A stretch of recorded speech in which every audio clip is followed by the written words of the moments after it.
So right about 1979, um, during the war times, there was a big shortage of food in the country. And right now, people complain about, oh, I don't have this, I don't have that.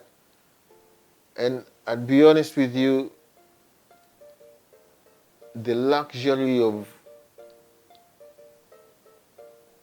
having, or the luxury that you'd say you enjoy today, I would not necessarily think or say today that I have, or I'm having a life that is struggling, because back then, 1980s, mostly, there was no food.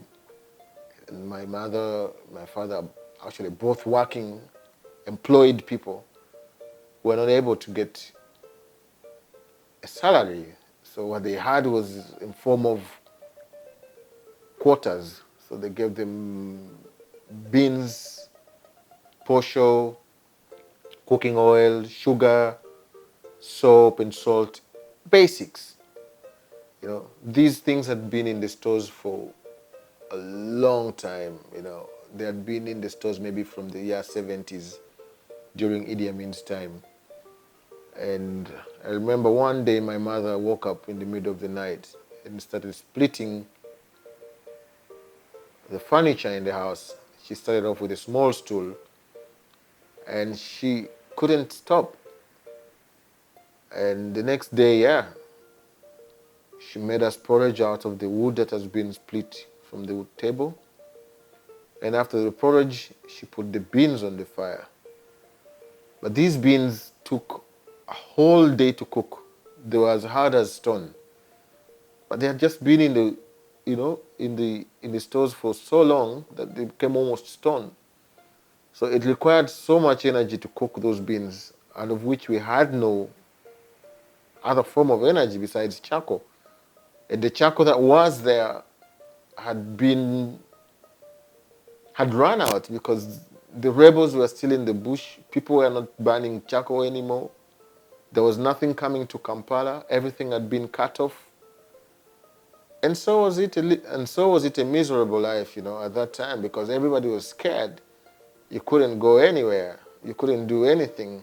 And all you need to do was to stay within your confinement. And what better place was there for us than stay in the barracks? And it was not a bad life at all because we had a good time at the same time. But coming back to that shortage of food, around 88, 89, there was famine. There was famine, a long famine in Uganda, and there was no food. People were fresh from the war. People were struggling to rebuild the country. There was no food coming into the city. And at least for us who lived in the barracks, because I don't know how the other people were living, but for us, that's what we experienced because we couldn't get food. But because, yes, my parents were in the police and the military people, the people in the armed forces had some kind of privileges, so we could get all these tinned foods from Kenya that were smuggled back into Uganda. And that's what we pretty much had. But that also ran out. And the last phase of that time, I remember before things turned around, for the good, my mother one day decided to, get us plastic bags and tie them around our waists and say, guys, go out. Find anything, find everything, bring it. Whatever you bring is what we will eat. If you bring nothing, we eat nothing.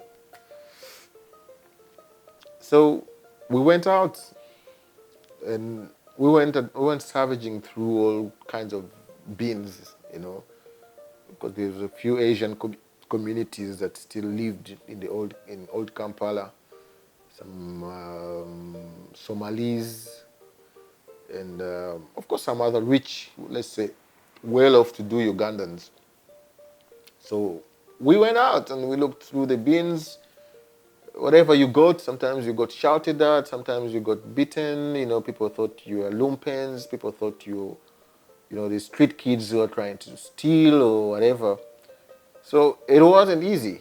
So but whatever we got, so we brought back home, and I could see my mother would wash them, clean them up. Sometimes some little potatoes, some leftover food, banana, matoke.